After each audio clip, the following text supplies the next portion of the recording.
Bienvenue très chers téléspectateurs de l'RTNC2 Développement. Nous sommes bel et bien dans ce beau jardin avec Monsieur Charmant Wandambi Kasereka.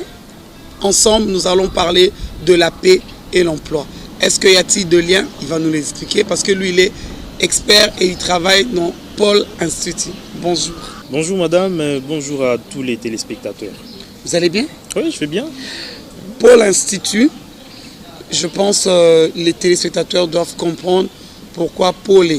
C'est Pôle Sana ou c'est Pôle Institut? Expliquez-nous un tout petit peu. Merci beaucoup. Votre structure. D'abord, comme vous l'avez dit, Pôle, c'est un concept swahili. On dit Pôle à quelqu'un qui est dans une situation de détresse. C'est un peu pour compatir avec cette personne-là, pour lui dire nos compassions, nos condoléances, ainsi de suite. Évidemment, Pôle Institut, c'est un institut interculturel qui intervient dans ce sas-là. C'est généralement dans la recherche, action participative, et les résultats de nos recherches débouchent à des actions concrètes sous forme soit de projets.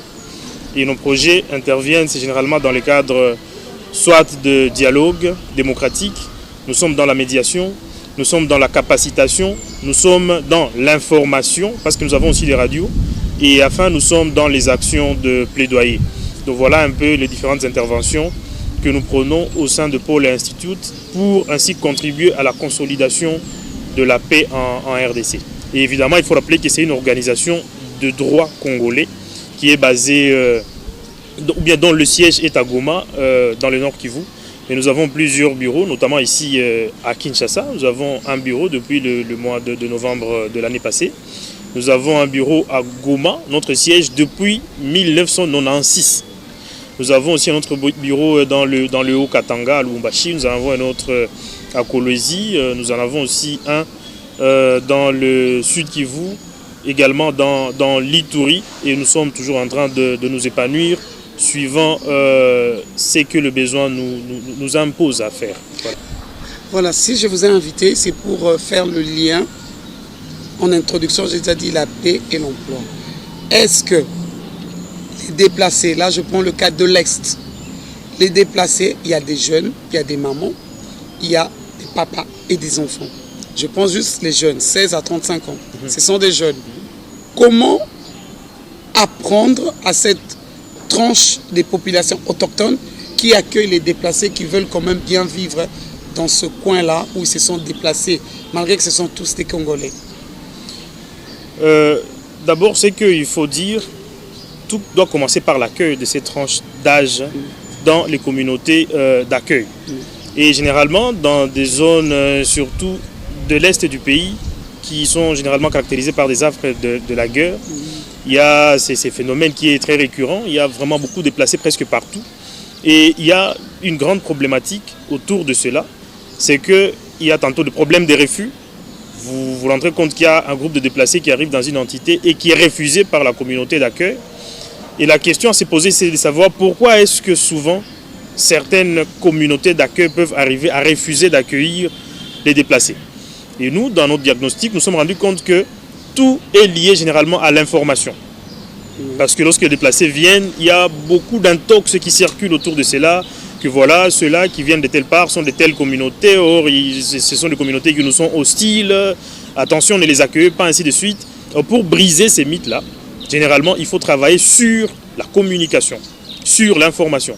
C'est comme ça que nous, Pôle, par exemple, dans notre stratégie de communication, nous nous rassurons que nous avons recueilli les différentes informations relatives à tel ou tel autre groupe pour transmettre cette information à la communauté. C'est une part de notre contribution. Mais cette information doit être véhiculée par différents acteurs. Ça peut être aussi bien des acteurs étatiques que des acteurs non étatiques. Au niveau étatique, par exemple, dans une ville, dans une commune, dans un territoire, ça peut être l'autorité locale de la place qui peut prendre l'information et venir la partager avec ses administrés. Que voilà, nous avons des déplacés en général et des jeunes en particulier qui viennent de chez nous, ils viennent de telle part pour telle ou telle autre raison, accueillez-les. Et lorsqu'il y a une communication comme cela qui passe, d'une autorité légalement établie, ça peut renforcer la confiance entre les communautés d'accueil et ces déplacés. Outre les autorités étatiques, il y a aussi les personnalités non étatiques, ça peut être généralement les acteurs de la société civile et d'autres leaders communautaires. lorsque un président de la société civile peut rencontrer ces populations pour leur dire que voilà, nous avons des visiteurs, nous avons des déplacés qui sont venus, ce sont des humains comme nous, ils sont en situation de vulnérabilité qui peut arriver à tout le monde, nous avons intérêt à les accueillir. Je crois que cela peut permettre une sorte de renforcement de confiance avec ces déplacés. Ça peut être aussi des leaders religieux, des prêtres, des pasteurs, des structures des jeunes, des structures des femmes. Lorsque cette communication passe et vient de tous les leaders, aussi bien étatiques que non étatiques, les ONG aussi peuvent faire leur part. Je crois que cette communication peut permettre de renforcer la confiance entre les communautés d'accueil et ces populations déplacées. Et cela peut permettre facilement leur intégration, leur accueil au sein de ces communautés qui les accueillent. Voilà. Il y a une sous-question qui me vient à l'esprit. Ceux qui nous regardent, ils se disent, moi j'habite par exemple non loin de la province de Kasaï, parce que là-bas aussi il y a eu des déplacés. Quel est le comportement de ces autochtones-là qui, eux, ils ont vécu que là, mais les autres sont venus, doivent avoir en te regardant à travers la télévision? C'est une question très importante. Le comportement d'abord, c'est qu'il faut mettre en tête que la situation qui caractérise ces déplacés-là aujourd'hui peut arriver à tout le monde. Aujourd'hui, lui, il est déplacé, il arrive chez vous, il est en situation de vulnérabilité. Il était aussi comme toi, dans son terroir. Il avait une maison, il avait à manger, il avait son emploi, il avait tout. Peut-être que tu te retrouverais dans la même situation, tu serais arrivé chez lui et demande-toi comment tu te comporterais dans la même situation. Et c'est ce comportement qu'il faut adopter. C'est comme qui dirait qu'il faut faire à autrui ce que tu aurais voulu que l'on fasse pour toi dans ces mêmes conditions-là. Donc mettez-vous dans les conditions de cette personne. Il a tout laissé dans son milieu d'où il s'est déplacé pour venir chez toi. Il est là, il n'a plus rien alors qu'il avait presque tout. Il n'a plus rien. Il n'a nulle part où dormir, il n'a pas de quoi se nourrir, il n'a pas de quoi se vêtir, il est là. Et généralement, c'est à vous, la communauté d'accueil, de voir comment les mettre dans des conditions telles qu'ils se sentent à l'aise, ils se sentent bien accueillis par vous, d'autant que vous aussi pouvez vous retrouver dans la même situation. Donc, le comportement à adopter dépendra d'abord de cette conception des choses-là. Imaginez de quoi il peut avoir besoin dans ce genre de situations, ou bien de quoi j'aurais besoin moi à sa place dans ces mêmes situations. Ça veut pousser par exemple que dans certaines communautés, il y en a qui se mettent à mobiliser de fonds en faveur de se déplacer. D'autres se mettent à se dispatcher comment les accueillir. J'ai assisté dans plusieurs communautés, dans plusieurs villes, plusieurs villages où on dit par exemple que bon, chaque famille d'accueil, vous prenez deux personnes de se déplacer et vous voyez comment vous en occupez comme si c'était vos propres familiers. Une fois chez vous, vous pouvez voir par exemple comment ils vont se nourrir, comment ils vont se vêtir, comment ils vont se laver, comment. C'est l'ensemble de ces attitudes-là qu'il faut adopter face à des communautés déplacées, je pense. Pour l'Institut, à part sensibiliser, est-ce que vous faites aussi peut-être de coaching ou de formation aux jeunes déplacés, précisément d'abord à l'Est, avant de voir le cas de Kinshasa? Merci beaucoup. Comme je l'ai dit, évidemment, pour l'Institut, travaille presque partout. Ce n'est pas qu'à l'Est aujourd'hui, nous sommes aussi bien à l'Est qu'à l'Ouest. Et la chose la plus importante à préciser au sujet de votre question ici, c'est que Pôle a une spécialité de travail avec les jeunes. Bien sûr, nous travaillons avec presque toutes les couches de la population, mais nous avons vraiment une spécialité, une expertise un peu plus particulière dans le travail avec les jeunes pour les entraîner, pour les encourager, pour les amener à participer à la pacification de notre pays, au développement de notre pays. Et nous avons beaucoup d'initiatives d'encadrement de jeunes, notamment l'université alternative et d'autres interventions que nous menons dans ces sens. Donc pour amener vraiment la jeunesse à faire sa part dans la consolidation de la paix, dans la transformation sociale de notre communauté. Alors, à ce qui concerne les déplacés proprement dit, comme c'est ça notre sujet d'aujourd'hui, c'est qu'évidemment Pôle a effectué plusieurs interventions dans le travail avec ces genres de jeunes, les vulnérables en général, y compris les déplacés. Je me souviens par exemple en 2020, je crois, c'était dans le Nord Kivu, à Beni, Pôle a implémenté un projet que nous appelions Vijana Wenye Nguvu kwa Amani. C'est un mot swahili qui signifie les jeunes engagés pour la paix. Et là, nous travaillons généralement avec des jeunes vulnérables, y compris quelques déplacés des guerres dans cette situation. L'objectif, c'est d'abord de contribuer sur leur résilience économique et puis contribuer sur la possibilité de les encourager aussi à contribuer chacun à ce qui se passe pour la consolidation de la paix. Alors pour ce qui est de la résilience économique, nous travaillons sur l'encadrement de ces jeunes. Dans une sorte de coaching d'abord, nous invitions des experts pour leur parler de la possibilité de créer de l'emploi à partir de ce qu'il y a, à partir de ce qui se présente devant lui. Parce que la conception est telle que beaucoup de jeunes ont toujours cru que pour avoir un bon emploi, il faut être un haut gradé, il faut avoir il faut avoir des grands diplômes, il faut avoir de grandes connaissances, il faut avoir beaucoup d'argent. Mais nous demanderions les jeunes que tout le monde peut avoir de l'emploi. Parce qu'il n'y a pas de saut métier, il n'y a que des sauts de gens. À partir des atouts que tu disposes, tu as les mains, tu as tes jambes, tu as ta tête, à partir de ça, tu peux déjà créer de l'emploi. Alors nous invitions des experts, des personnes qui ont de l'expérience dans ces genres de domaines pour partager leurs expériences avec ces jeunes. Une fois ces expériences partagées, nous les avons soumis à des formations vraiment formelles qui favorisent l'accès à l'emploi. Et une fois bien formés, bien préparés, bien coachés à cela, nous leur avons donné un appui en termes de matériel pour les amener maintenant à chacun à vaquer. Et là, il était question pour chaque jeune de déterminer dans quoi il peut se sentir capable de travailler. Si ce sont des jeunes qui, par exemple, préfèrent faire la menuiserie, nous leur donnions des kits pour la menuiserie et ils y ont travaillé. S'il y a des jeunes, même parce qu'il y avait aussi des filles qui estiment qu'elles peuvent faire la coupe et couture, on leur donnait le matériel pour la coupe et couture. S'il y en a qui estimaient qu'ils peuvent faire de l'élevage, on leur donnait. En tout cas, l'objectif, c'était de contribuer à la résilience économique des jeunes. Et dans un contexte comme celui de l'Est et de toutes les zones caractérisées par la guerre, vous savez que lorsque vous contribuez à la résilience économique de la jeunesse, vous contribuez aussi à la possibilité de le décourager d'adhérer à des groupes armés. Parce que dans les entités où il y a des groupes armés, il y a des rébellions, il y a la guerre, ces jeunes désœuvrés, des jeunes vulnérables en général et des jeunes par exemple situés dans le contexte de déplacement en particulier, ce sont des jeunes qui sont beaucoup plus exposés à des sollicitations de rebelles, à des sollicitations des milices. Lorsqu'ils sont inoccupés, ils n'ont pas d'emploi, ils n'ont pas d'occupation, ils peuvent aussi contribuer d'une manière ou d'une autre à la déstabilisation des zones, notamment en adhérant à ces milices armées. Et donc, lorsqu'on contribue à leur emploi, lorsqu'on contribue à leur résilience économique, par ricochet, on est aussi en train de contribuer à la consolidation de la paix. Et c'est là que nous établissons un lien entre l'emploi des jeunes et la paix. Parce que lorsqu'ils n'ont pas d'emploi, c'est déjà une menace pour la paix sociale, pour la sécurité des entités. D'où nous, Paul, en tant que consolidateurs de la paix, nous voyons tout ce qui peut être un risque ou bien une menace pour la paix et nous y apportons notre pierre à l'édifice. Souvent, les jeunes déplacés, ils peuvent se dire dans leur tête, comme je me suis déplacé ici, dans ce coin, je préfère croiser les bras, observer, attendre à manger et passer le temps jusqu'à ce que la calmie va venir, ou bien si c'était la maison le village était brûlé ou quoi, je vais rentrer chez moi.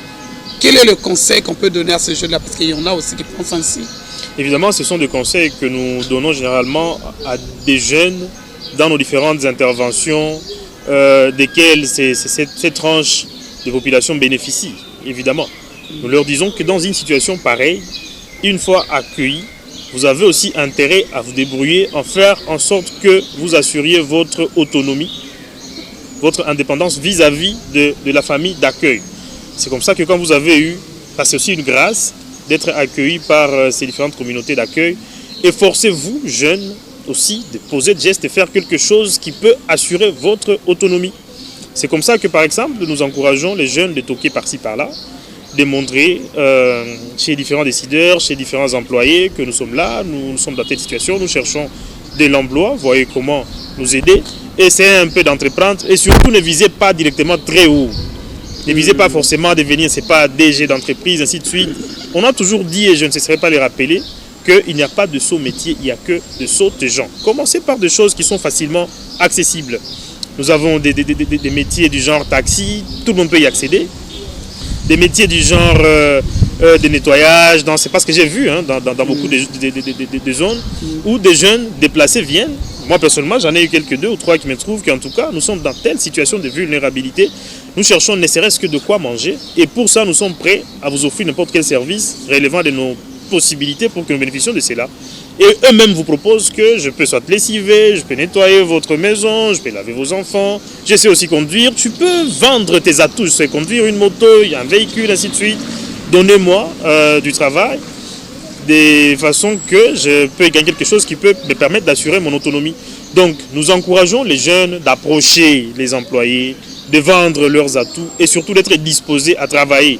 Quand vous avez trouvé une famille d'accueil, ne mettez pas en tête que vous resterez longuement dépendant de cette famille. La famille vous accueille pour vous donner une possibilité aussi de vendre vos atouts, d'intégrer la communauté, de vous trouver aussi de l'emploi, quelle qu'en soit la nature, de telle façon que vous soyez autonome à partir de cela. Voilà.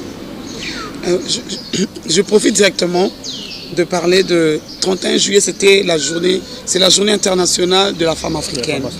Et ça me fait penser à la femme. Il y a des déplacés jeunes, mais qui sont des jeunes filles.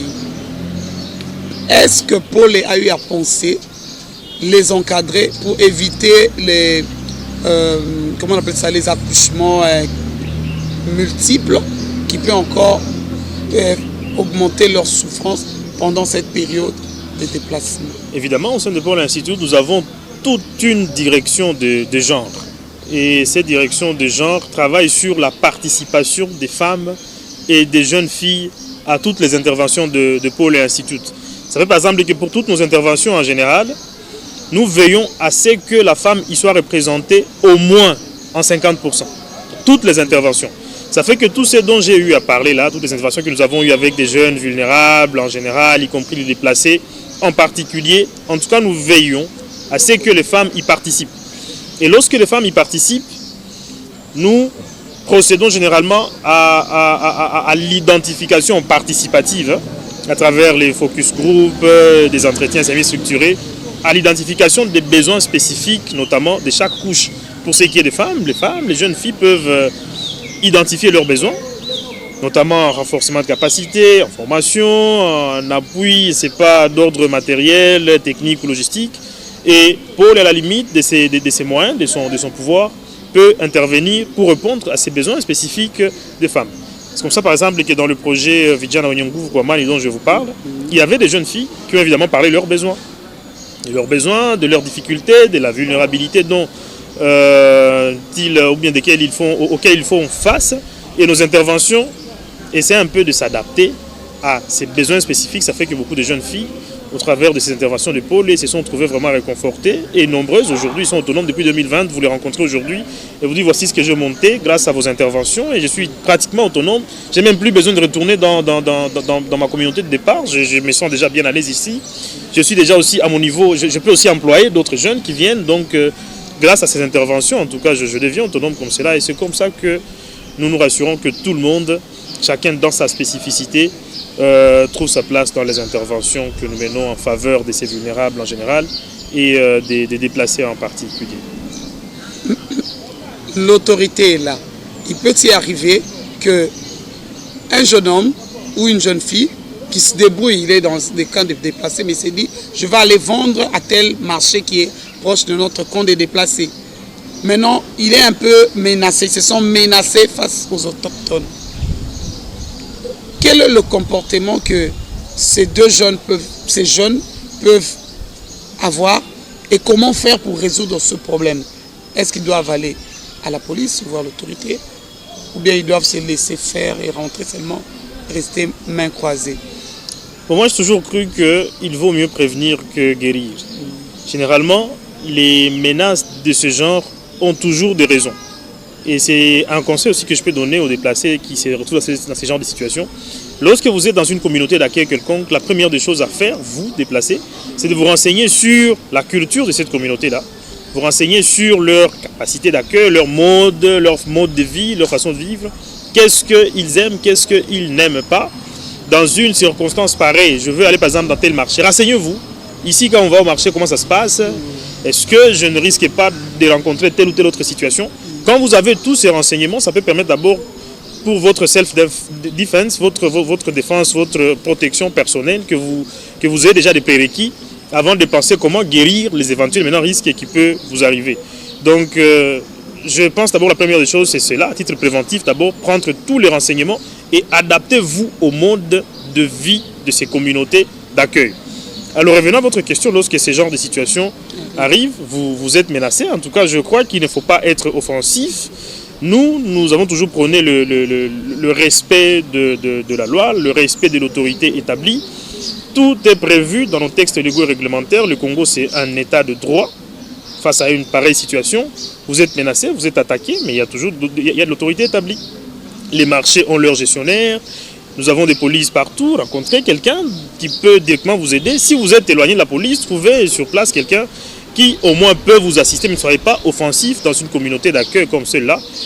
Visez surtout votre protection personnelle. La première des choses, éloignez-vous du danger. Vous êtes attaqué, éloignez-vous du danger, fouillez. Les cas échéants. S'il arrivait que vous ne parvenez pas à fuir, trouvez vraiment les mécanismes pour vous protéger, mais dans le respect de la loi. Ne soyez surtout pas offensif pour ne pas tomber dans ce que les humanitaires appellent le do no harm. Do no harm, c'est un concept bien sûr humanitaire qui prend le fait que votre intervention ne vienne pas nuire davantage à ce qui existait déjà. C'est un peu humanitaire. Par votre self-defense, par votre autoprotection, ne nuisez pas encore davantage. Rassurez-vous que tout ce que vous faites cadre avec la consolidation de la paix, parce qu'un acteur de la paix, généralement, n'est pas offensif. Il agit conformément à la loi. Lorsqu'il faut s'éloigner du danger, éloignez-vous le plus possible du danger. Et le cas échéant, si vous estimez que vous avez besoin de la protection de l'État, la protection de l'autorité établie, la protection de la police, allez vers ces autorités et demandez comment faire. Ils vont vous protéger parce que tout est prévu. Voilà. En tant qu'expert en matière, en tant que membre du corps de Pôle et Institut, sentez-vous à l'aise au Congo par rapport aux médias à cette question de la paix et l'emploi et les questions de nos déplacés? D'abord, comme je l'ai dit, évidemment, c'est que nous, pour l'Institut, nous avons parmi nos interventions la communication. Nous avons des médias propres. Les médias de Pôle, autant que tous les autres médias congolais, sont en train de contribuer, je crois, efficacement à cette thématique de paix et de développement, jeunesse et emploi, ce qui le concerne, pour se rassurer qu'au travers de leur communication, ils contribuent à la paix et au développement de notre pays. Notre spécialité, par exemple, pour l'Institut, c'est que toutes nos interventions de communication ont pour ligne, pour objectif de contribuer à la consolidation de la paix sur toutes les zones où nos ondes émettent. Et là, nous identifions des problèmes, comme je vous l'ai dit, à travers nos recherches, actions participatives que nous partageons notamment avec les différentes directions, dont celle de la radio. Et toute la programmation de notre radio, toutes ces interventions, aussi bien en direct que les différentes tribunes d'expression populaire que nos journalistes organisent à travers la communauté, qui sont retransmises en direct, sont de nature à contribuer à la consolidation de la paix, à la cohabitation pacifique, au développement et surtout à l'interculturalité au sein de notre pays, parce que c'est là le socle de notre développement. On ne peut pas parler de développement sans la paix, on ne peut pas parler de développement sans l'emploi de jeunes, on ne peut pas parler de développement tant qu'il y a des vulnérables par-ci par-là qui ne sont pas bien pris en charge. Donc il y a tous ces aspects-là qui entrent en ligne de compte. Donc les médias en tout cas contribuent généralement à la consolidation de la paix. Mais il ne faut pas oublier aussi qu'il y a des médias nocifs. C'est pourquoi parfois je loue l'intervention des autorités lorsqu'ils trouvent qu'il y a un média qui veut aller à l'encontre de cet idéal, ne manque jamais à les sanctionner. Je crois que c'est ça le rôle notamment du CESAC et d'autres autorités de régulation des médias. Parce qu'il y a des médias qui, pour des raisons qui sont les leurs, bien pour des raisons peut-être de manque de professionnalisme de leurs agents, peuvent aller à l'encontre de cet idéal-là. Je crois que c'est là que les CESAC doivent toujours faire très attention pour se rassurer qu'ils recadrent. Et maintenant, un petit conseil à ces médias-là ou aux jeunes qui ne maîtrisent pas, aux jeunes journalistes bien sûr, qui ne maîtrisent pas les questions de la paix et le développement, et ainsi de suite, il y a l'emploi dedans. Le conseil pour eux. Le conseil, en tout cas pour moi, c'est de l'auto-formation. Parce qu'aujourd'hui, vous vous rendrez compte que les médias est en quelque sorte rempli de ceux que vous qualifiez de moutons noirs. Des personnes qui ont juste trouvé un micro devant lui et commencent à y parler, pensent que parce qu'il a parlé un bon français, un bon lingala, un bon swahili, un bon kikongo, un bon chuluba, qu'il est devenu professionnel des médias, parce qu'il y a eu des auditeurs qui l'ont applaudi, tu parles bien, et pensent que ça va être professionnel des médias. Mais le média, le journalisme, comme une profession, nécessite une sorte de formation. Si vous n'avez pas suivi la formation universitaire en communication, vous pouvez procéder à l'autodidaxie, à l'auto-formation. Rassurez-vous que vous vous auto-formez. Parce que le média, c'est un outil qui peut être aussi bien constructeur que destructeur. Il devient constructeur lorsque il regorge à son sein de professionnels consciencieux qui incarnent ce qu'on appelle la responsabilité sociale des journalistes. Et ils deviennent destructeurs lorsqu'ils regorgent à son sein de personnes qui n'ont aucune notion, qui n'ont aucune formation préalable en la matière, que donc le conseil ici a donné aux journalistes et aux hommes et femmes des médias en général, c'est d'abord de vous auto-former, vous rassurer que vous êtes des professionnels. Et le professionnalisme passe par la formation habituelle et sans cesse. Vous apprendrez qu'il y a une formation organisée quelque part, c'est pas sur telle ou telle autre thématique en faveur des journalistes. N'hésitez pas d'y aller, lisez des livres, demandez conseil aux doyens qui vous ont précédés dans ces métiers pour vous rassurer qu'au moins vous êtes à la hauteur, que vous travaillez d'une manière à contribuer à la consolidation de la paix et au développement de notre pays. Kinshasa, des fois, ils pensent que ici à Kinshasa, on n'a pas de déplacés. Juste un mot à la population générale de Kinshasa, parce que à Kinshasa, c'est la capitale et on reçoit toutes sortes de personnes, que ce soit des déplacés, que ce soit des gens qui veulent faire les affaires. Juste un conseil pour leur comportement face à cette tranche de population. Évidemment, comme vous le dites, Kinshasa regorge des gens qui pensent qu'il n'y a pas de déplacés ici parce que peut-être qu'il n'y a pas de guerre comme ailleurs. Mais en tant que capitale, vous vous rendez compte que c'est un centre qui accueille tout le monde. Je vois qu'il y a toutes les cultures ici, des personnalités venues de partout à travers le pays. Toutes les communautés sont représentées ici, non seulement nationales, mais même internationales. Et parmi les personnes qui viennent à Kinshasa, il y a aussi des déplacés. Peut-être qu'ils ne viennent pas d'une manière formelle comme dans d'autres entités où ils ont des camps de déplacés, ils ont des tentes, ainsi de suite. Mais il y en a qui viennent pour des raisons de menaces, de guerres dans leurs entités, dans leur communauté, dans leur milieu de départ. Et ils viennent peut-être pour des raisons de déplacement, des raisons de refuge ici à Kinshasa. Alors, j'ai toujours apprécié une chose principale chez les Kinois, c'est qu'ils sont généralement accueillants. Ils ont un caractère social vis-à-vis de tous ceux qui viennent. Moi, personnellement, quand j'arrive, je trouve tout le monde est cool, tout le monde est accueillant, ainsi de suite. Je pense que c'est un côté qu'il faut encourager chez les Kinois. Rester toujours accueillant envers tout le monde, comme vous le faites, sans savoir il est originaire d'où, il est quoi, il fait quoi, ainsi de suite. Parce qu'on est tous des Congolais. Le Congolais, c'est un pays continent, avec autant de cultures, autant de communautés. On parle de plus de 500 tribus. Et tout ce monde, ils savent que nous avons une seule capitale, c'est Kinshasa, et tout le monde peut s'y rendre pour des raisons diverses. Donc soyez social avec tout le monde, parce qu'en l'étant avec tout le monde, dedans, il y a aussi des déplacés. Et tout celui qui vous demande un service, ça peut être soit une adresse, ça peut être soit une information quelconque pouvant contribuer à son intégration au sein de cette ville de Kinshasa, qui est notre unique capitale commune à nous tous les Congolais. Soyons en tout cas tolérants, soyons réceptifs, soyons solidaires envers tout le monde. Et c'est de cette manière-là que nous serons en train de contribuer à l'intégration de tous les nouveaux venus dans notre très chère capitale Kinshasa. Soyons tolérants, soyons accueillants. À Kinshasa, il n'y a pas que les Congolais, il y a aussi des étrangers. Mais parmi eux, il y a aussi des immigrés. Pas immigrés, mais des réfugiés qui quittent par exemple le Kasaï, le Kwango, à l'est, à Goma, et dans d'autres coins où ils étaient peut-être, ils ont peut-être perdu leur maison et ils viennent à Kinshasa. Et M. Charmant Wandambi Kasereka de Pôle Institut vous dit, soyez tolérants. Merci d'avoir accepté cette invitation. Je pense que ce n'est pas la dernière.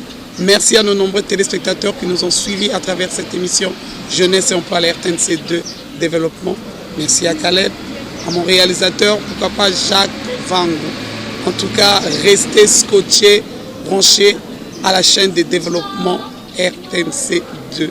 On se retrouve prochainement. Appelez à ces numéros qui est devant vos petits écrans. Au revoir.